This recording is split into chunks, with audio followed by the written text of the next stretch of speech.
So I replaced these two shear bolts that broke yesterday, and I had a smaller bolt in there, but it was a higher grade. So I had a 5/16 grade 8 bolt in there.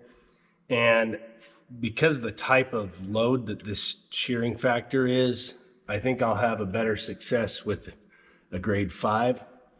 So I put a grade 5 3/8 bolt in the hole, which still fit. So I probably should have had 3/8 in there to begin with.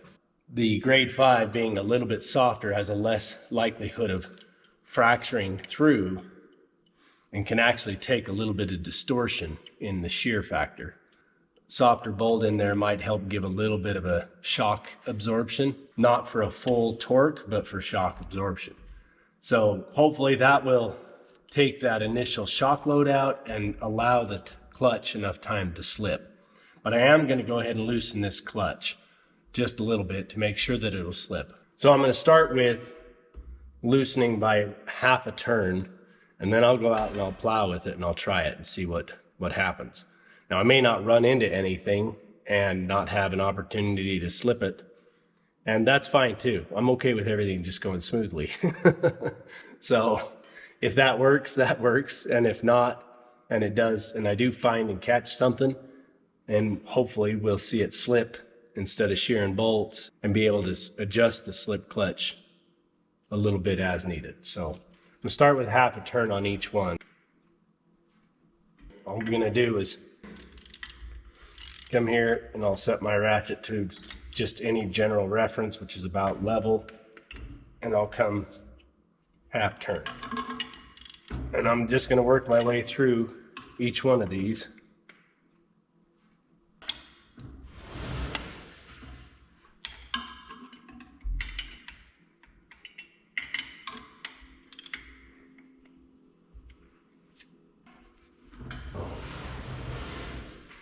These two are the only two left.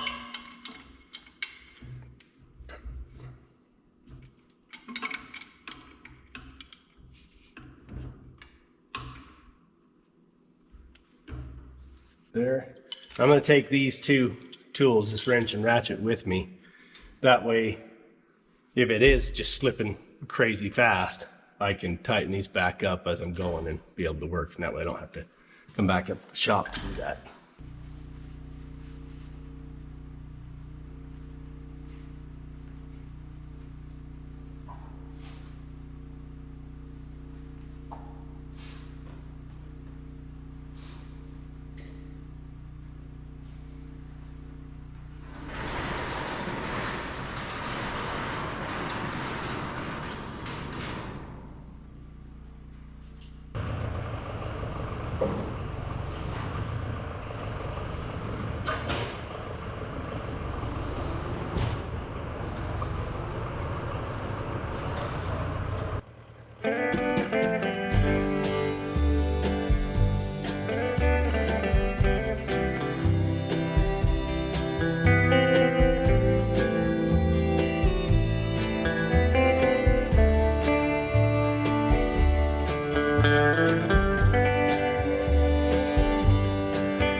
will certainly be happy when we have 2 or 3 more storms out of the way using the snowblower.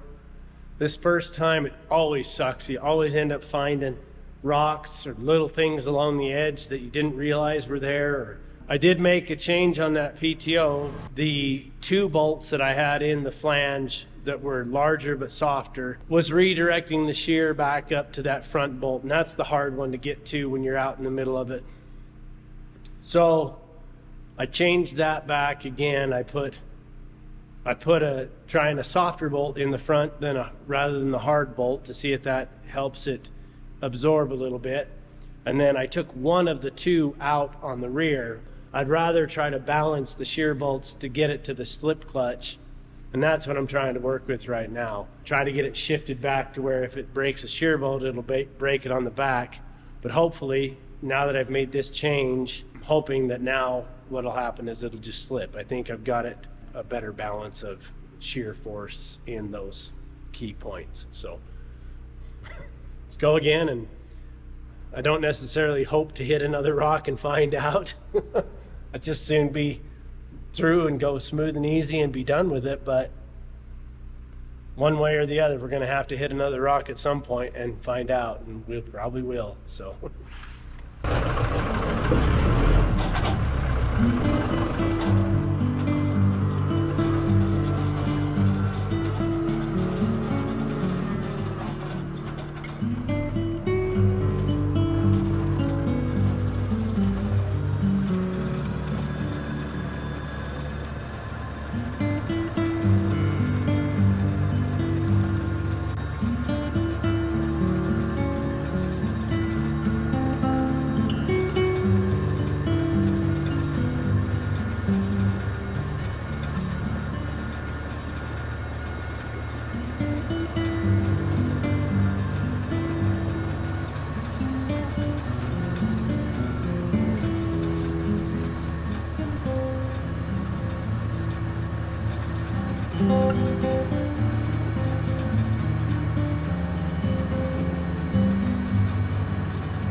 might have noticed just a little bit of difference in the background of the drone footage versus the on-tractor footage.